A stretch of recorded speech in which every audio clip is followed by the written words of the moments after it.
કૃષ્ણ મહારાજ આપણા બધા ઉપર કૃપા દ્રષ્ટિ વરસાવીને આપણા બધાના અને બધા સંતોના સત્ર જમા એવા ધર્મ ધુરંધર આચાર્ય મહારાજ, પૂજ્ય લાલજી મહારાજ, તો આપણે બધાના કલ્યાણનો જે રથ છે તેને આગળ ધપાવી રહેલા અહીંયા બેઠેલા મહારાજના પૂજ્ય બ્રહ્મનિષ્ઠ સર્વે સંતો, વહાલા હરિભક્તો અને બહેનો, જય Swaminarayan. I am not a good speaker or lecturer on the religious platform, પણ સંતોએ આજ્ઞા કરી છે એટલા માટે મારા હૃદયના ઉદ્ગારો આ ઉત્સવમાં મને જે અનુભૂતિ થઈ એ કહેવા માટે હું અહીંયા આવ્યો છું અને જીવનના અનુભવો કહેવા માટે અહીંયા આવ્યો છું. આપણે બધાએ આ આટલા સંતોએ કથા વાર્તા કરી, એમાં વડતાલ ધામ અને બધા ભગવાનનો અને દેવોનો આપણને ખૂબ મહિમા કીધો છે, એટલે એના વિશે તો હું કાંઈ જાજુ બોલી શકું એમ નથી. પણ આજે આપણે આ ઉત્સવને જોઈ રહ્યા છીએ, અહીંયા માણી રહ્યા છીએ, તો આપણને એવી સાક્ષાત જો દિવ્ય ભાવે આપણે આ બધા દર્શન કરીએ અને જો દ્રષ્ટિ કરીએ તો આપણને સાક્ષાત એવી અનુભૂતિ તો જરૂર થશે કે કદાચ મહારાજ અને સંતો વખતે જે ઉત્સવ સમયાઓ થતા એ સેમ માહોલ આજે આપણને વડતાલને આંગણે એટલા ડેકેડ્સ અને સેન્ચુરીઝ પછી આપણને જોવા મળી રહ્યો છે.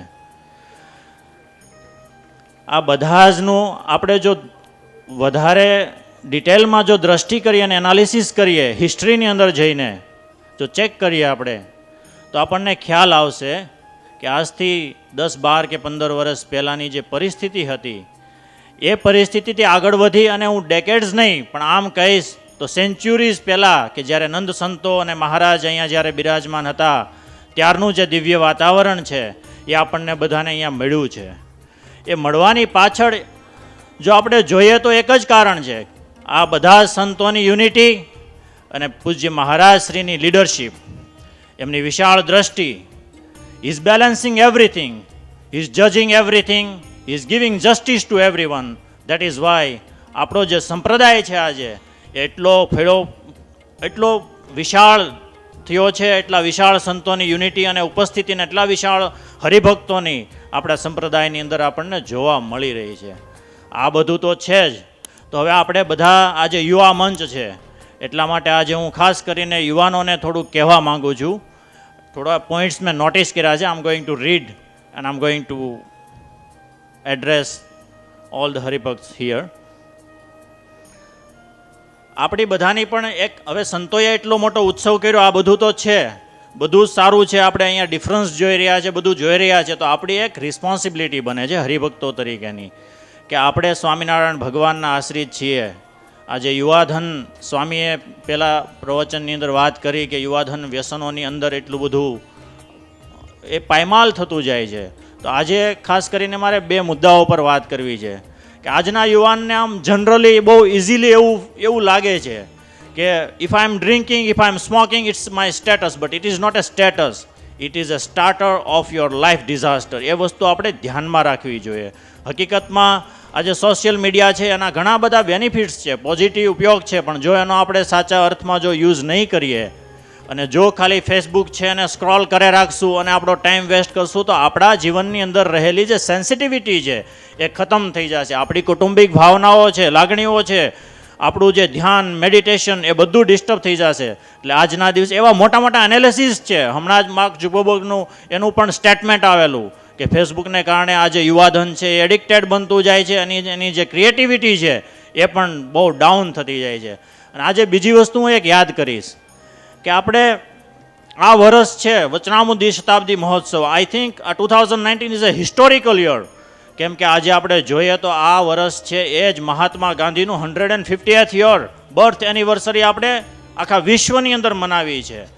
બીજું, આજથી એક જ વર્ષ પહેલાં એક હિસ્ટોરિકલ ડે, આપણે એમાંથી પણ શીખવા જેવું છે કે કેટલી વસ્તુ આપણે પોતે સહન કરીએ તો એનાથી લાઈફમાં આપણને શું મળતું હોય. આપણને એટલી આઝાદી મળી તો એમાં આપણે આ જ ભૂમિના પનવતા પુત્ર એવા સરદાર પટેલને આપણે યાદ કરીએ કે એની ખાલી આપણે ઇન્ડિયાને યુનાઇટ કર્યું એટલું નહીં, પણ એના જીવનની અંદર કેટલો મોટો ત્યાગ હતો. વડાપ્રધાન પદના એ સૌથી મોટા દાવેદાર હતા, છતાંય એણે એ ઠુકરાવી દીધું. શું કામ? કેમ કે સાચા અર્થમાં એને કોઈ પ્રલોભન નહોતા એના જીવનની અંદર. તો આપણા શિક્ષાપત્રીના પાને પાને અને વચનામૃત જેવો દિવ્ય ગ્રંથ ભગવાને આપણને આમ જોઈએ તો આ કળયુગની અંદર સતયુગની અનુભૂતિ કરાવે અને આપણને જો સાચા અર્થમાં વચનામૃત ગ્રંથ આપણે સમજીએ તો આપણા જીવનના કલ્યાણના બધા માર્ગ આપણને ખુલ્લા કરી દે એવો મહાન વચનામૃત ગ્રંથ છે. સરદાર પટેલ આજ ધરતીના પનોતા પુત્ર આપણે એને યાદ કરીએ કે એમણે આપણા આવડા મોટા રાષ્ટ્રને યુનાઇટ કર્યું. આજે આપણે જોવા જઈએ તો જ્યારે ઇન્ડિયા જ્યારે ઇન્ડિપેન્ડન્સ થયું એ પહેલાંની હિસ્ટ્રી થોડી ચેક કરીએ આપણે યુરોપની, તો અમુક પ્રિન્સલી સ્ટેટ્સ હતા. આઈ થિંક યુરોપની અંદર ફ્રાન્સ, ઇટલી અને અમુક રાજ્યોની અંદર ખાલી 40 પ્રિન્સલી સ્ટેટ્સ હતા, જ્યારે ઇન્ડિયાની અંદર મોર દેન 500 હતા.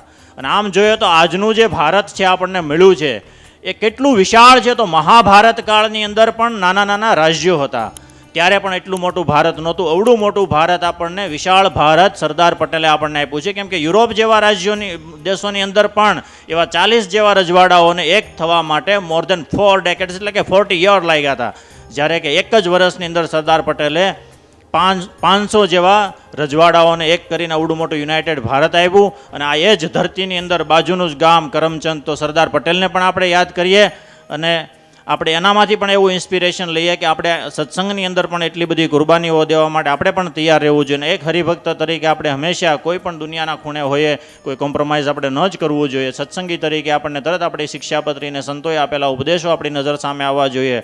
આજે દુનિયાની અંદર સહેજે કોઈ આપણને માટે એક્સક્યુઝ દેતા હોય છે લાઈફની અંદર કે ભાઈ આ તો આપણે કોમ્પ્રોમાઇઝ કરવું પડે. તો થોડું મારા બારામાં કહીશ, મારું ખુદનું તો ન જ કહેવું જોઈએ, પણ આજે હું કહીશ કે આજે હું જે કાંઈ છું, રાજકોટ ગુરુકુલની અંદર 1 રૂપિયાની અંદર હું ભણ્યો. પૂજ્ય શાસ્ત્રીજી મહારાજે આવી અમૂલ્ય ગિફ્ટ આપણે આ સંપ્રદાયને નહીં, આખા એ હિન્દુ ધર્મની અંદર આવી અમૂલ્ય ગિફ્ટ આપણને આપી અને ગુરુકુલ પરંપરાની જે એન્શિયન્ટ સંસ્કૃતિ હતી એનો જીર્ણોદ્ધાર શાસ્ત્રીજી મહારાજે કર્યો. અને આજે લાખો વિદ્યાર્થીઓ ભણી અને વિશ્વની અંદર સારા સંસ્કારોથી રહે છે. જો હું ગુરુકુલની અંદર ન ભણ્યો હોત અને જો હું સ્વામિનારાયણ સંપ્રદાયની અંદર ન હોત તો આજે આ બધી વસ્તુની અંદર હું કોઈ જગ્યાએ સ્ટેબલ ન રહી શક્યો હોત. ઓટોમેટિકલી કોઈ પણ દુનિયાના પ્રલોભનો હોય એની અંદર આપણે આવી ગયા હોય. તો આજે હું ઘણા બધા કન્ટ્રીઝના હેડ ઓફ ધ સ્ટેટની સાથે પણ મિટિંગ કરું છું. I have been working with the here in the foreign ministry as well as the PM office as well as with the Rashtrapati Bhavan everywhere, but I have never compromised with the single spoon of the foods or anything with my religions and my belief. Jai Swaminarayan. Astu.